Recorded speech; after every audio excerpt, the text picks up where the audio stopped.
Pouvez-vous citer un souvenir d'enfance qui vous a marqué, là comme ça, sans réfléchir? Une phrase qu'un adulte vous a lancée, peut-être d'un ton distrait, mais que vous entendez encore résonner aujourd'hui? Ou un moment précis, un geste, un regard, un silence même? Une scène que vous pourriez rejouer image par image sans vous tromper?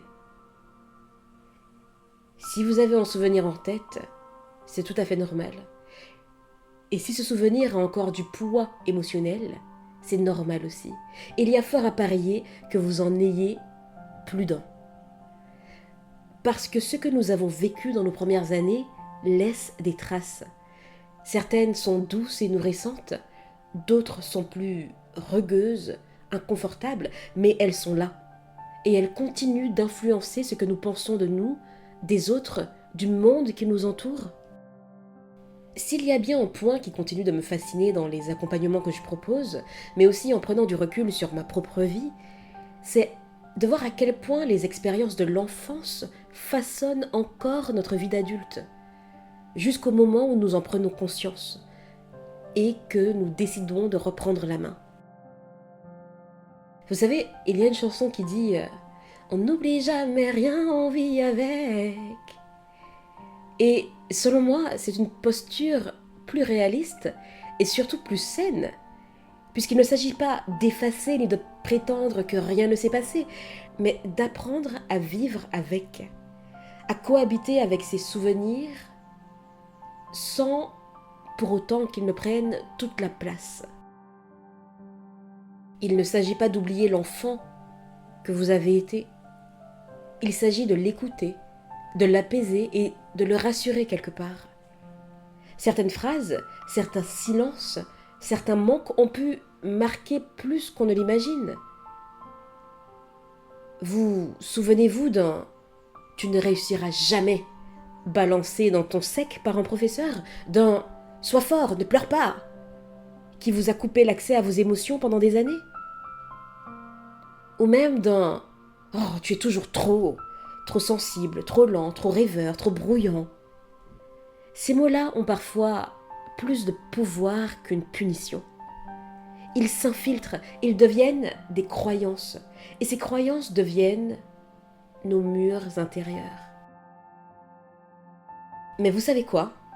Ces murs peuvent tomber. Parce que l'adulte que vous êtes aujourd'hui peut parler à cet enfant-là. Et ça, c'est une révolution. Je me souviens d'un échange fort que j'ai eu avec une connaissance. Il m'a dit quelque chose comme Mon père était un truand.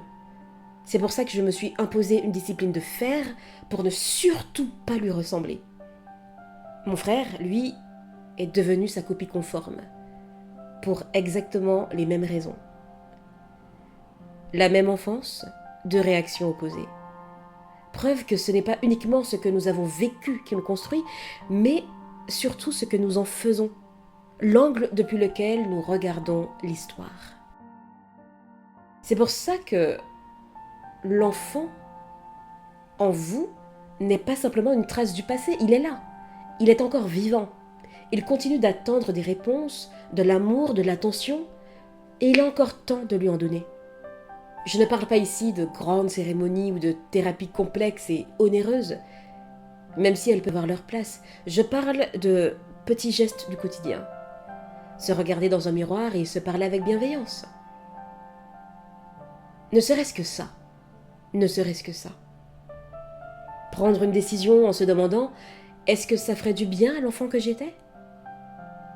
Se choisir enfin, ne plus se trahir, poser une limite, dire non, prendre soin de soi. Ces gestes-là, c'est vous qui les offrez à l'enfant que vous étiez.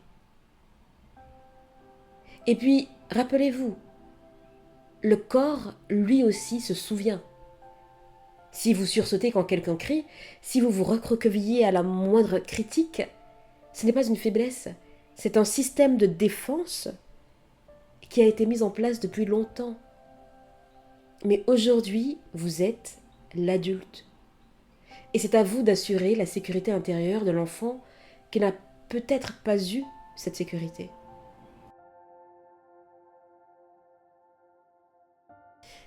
Parfois, c'est dans des choses simples que ce lien se rejoue.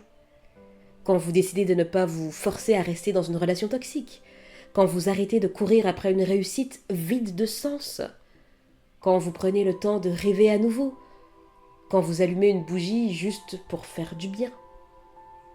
Ce sont autant de signes que vous envoyez à votre enfant intérieur qui disent « Je suis là maintenant, tu n'es plus seul, tu es en sécurité ». Nous avons souvent cette tendance à minimiser nos blessures, à dire « Oh, ce n'était pas si grave ». Mais ce n'est pas parce qu'un souvenir est ancien qu'il est résolu. Et ce n'est pas parce que vous avez survécu que vous avez forcément guéri. Mais aujourd'hui, vous avez une chance. Celle de devenir l'adulte que vous auriez voulu avoir à vos côtés. Celui qui console, celui qui protège, celui qui dit « Tu es assez, tel que tu es, et tu n'as rien à prouver ». Cher ami, posez-vous cette question. Que diriez-vous à l'enfant que vous étiez, là maintenant, si vous pouviez lui parler ? Je n'attends pas de réponse directe. Prenez le temps d'y répondre, en mots, en gestes, en actes, et faites-le souvent. Parce qu'il est toujours là, quelque part en vous, et cet enfant compte sur vous. Je vous dis à bientôt, et d'ici là, imposez-vous.